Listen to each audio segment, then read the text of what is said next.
Hi, Vince. Pleasure. Nice to see you. Doing good. How about yourself?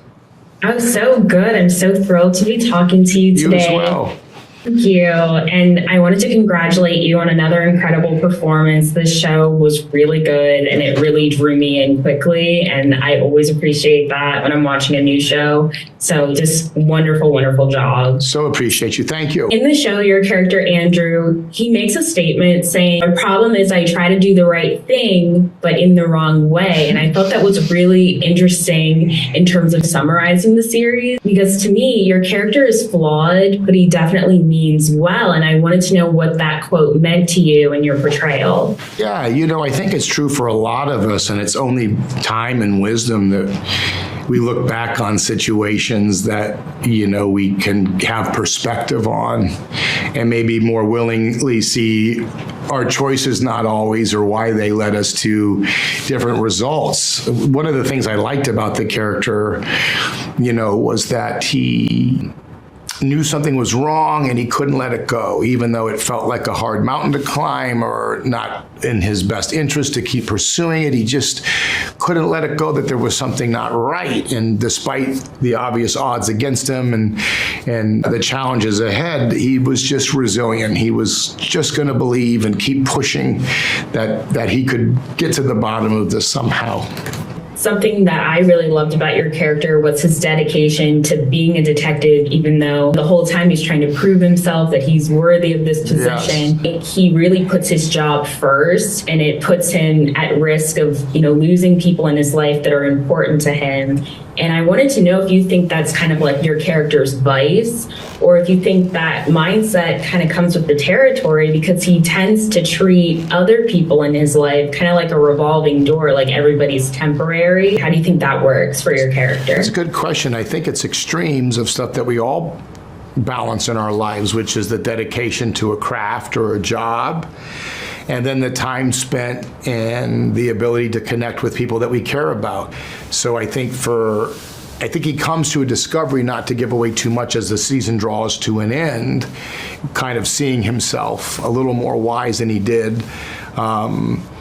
But I think that's fair. I think he gets so caught up in this particular situation and prioritizes it, and to his own detriment to a large degree. But I think he does have the capacity to care about people and to be fair-minded and want what's good for them. That all comes within balancing his own humanness and want of connection. I think like so many people, he's just trying to figure out that work-life balance, and there's errors that come with that, of course. That's well said. I don't know you ever get it right. The whole time I was watching the show, I couldn't get Andrew's ringtone out of my head, and I kept thinking about it because to me, as I was watching, it felt like an inside joke. Do you have a connection to ZZ Top or maybe Bill? The character thing that kind of came about, and obviously Bill is such a great storyteller.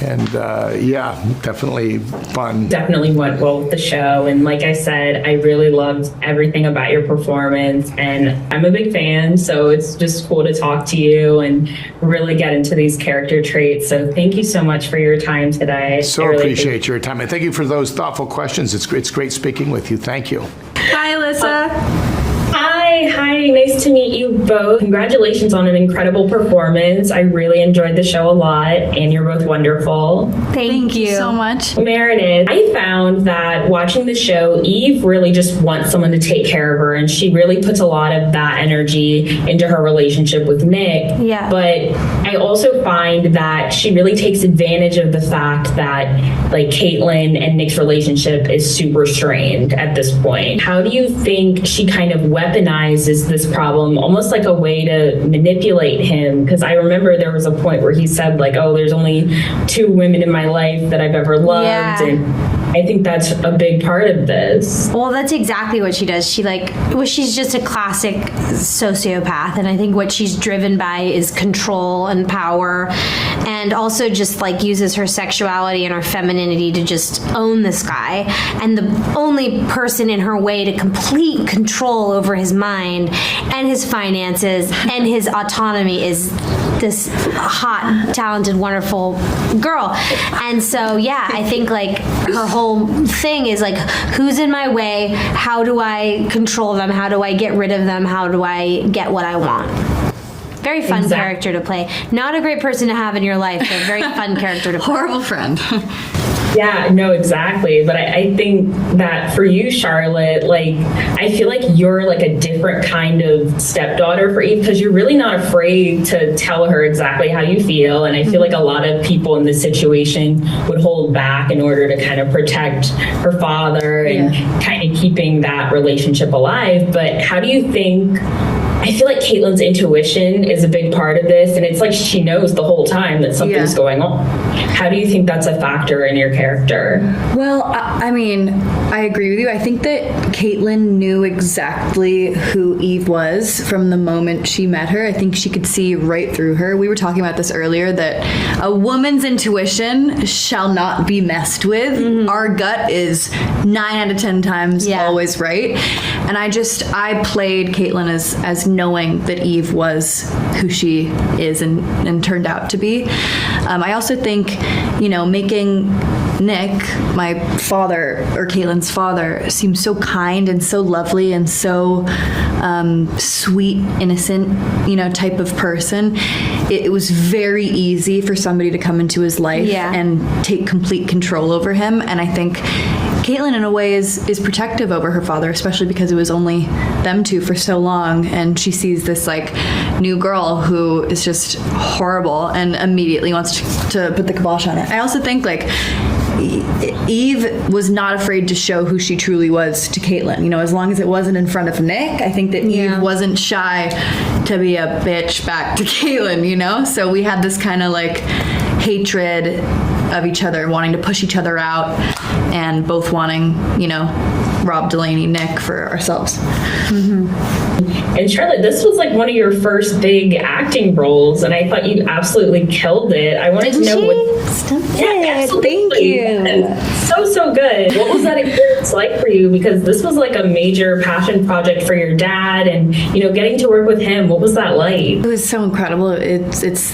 the greatest blessing. I couldn't be more grateful. I still have trouble accepting and believing that I got to play Caitlin and I got to be in the show, and it's literally been like 3 years since we filmed it because we did it before the strike, so I need to kind of figure that out. But it was absolutely wonderful. It's my first ever time acting. I know. She's a star. She's a star. Thank you. Stop. Coming from you. You're perfect. But it was very intimidating. It's very rare for somebody's first ever gig to be as huge as a TV show as this one was, alongside the best of the best at what they do, whether it be all the actors or the writers, cast, crew, everybody.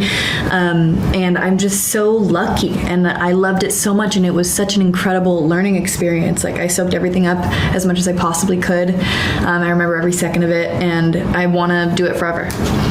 I know this is just the beginning. I know you're just going to blow up and you're going to have so many amazing parts. And I'm so excited for both of you. Thank you. Manifest it for me.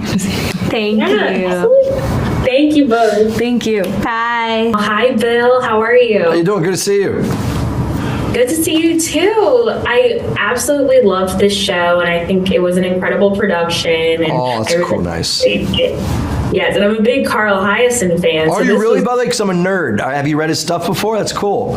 I had read his books before back in middle school, and I was just I thought it was so cool to see his work like on the screen. It's very, very cool. He's an idol of mine, and I got to meet him and hang with him a bunch, and he has actually that rare experience. He turned out to be as cool as you would hope. Oh, wonderful. I was going to ask you about that because I was wondering if he was able to see the show and what he thinks of it, because that's got to be cool. It was awesome. He visited set. He's still out there entrenched in Florida. He's an icon in Florida. And sure, he's a reporter at the Miami Herald until even just a couple years ago. And so having him around and me being able to bounce stuff off of him was a career highlight. It was really cool.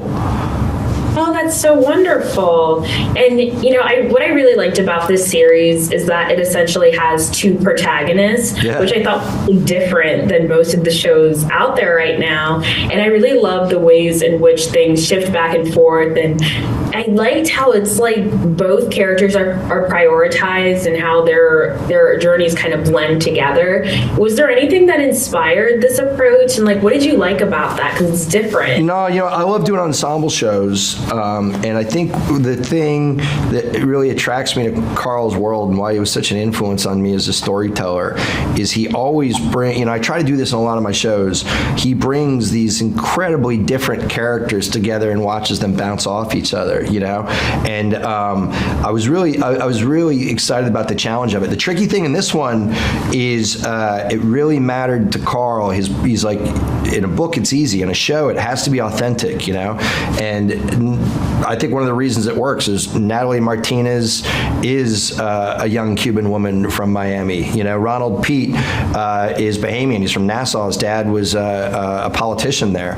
Jodie Turner-Smith, who plays the Dragon Queen, took the time to talk to an Obeah advisor priest, on a day-to-day basis and was in charge of her own makeup and wardrobe. It's all authentic, you know what I mean? And that's based on a real woman that Carl wrote about in his book. And so you can only do two different stories if A, they seem equally as important, and B, if they seem authentic, And I thought kind of that eclectic group of people made it work. And being in Florida, That's above and beyond research for these roles. I think that's incredible because the worst thing is reading a book and having it in your heart that it looks a certain way and then having it turn out different. I think that's really cool that everyone really got into their characters. Oh, people are so cool about it. And Carl's right, though. Florida is one of those places that's so specific and so beautiful and so populated with crazies. And I say that lovingly. My family's all there, so I'm sure they'll hear me say it. It's the only way it worked was to actually shoot it there and just be dropped right into the mix. I don't want to spoil the ending because I know people are going to be really excited about this, but I found it really profound that the wrong person pays the price.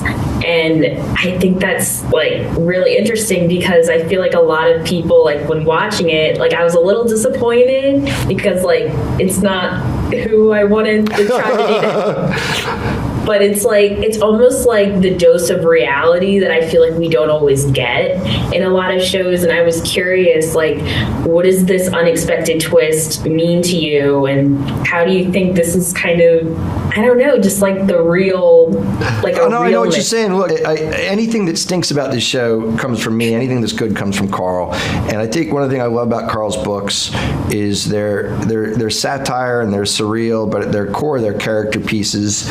And things don't always work out tied up in a little bowl, even for the characters you like, And so some redemption stories might end in a way that we wish they didn't, and some bad people get away with it.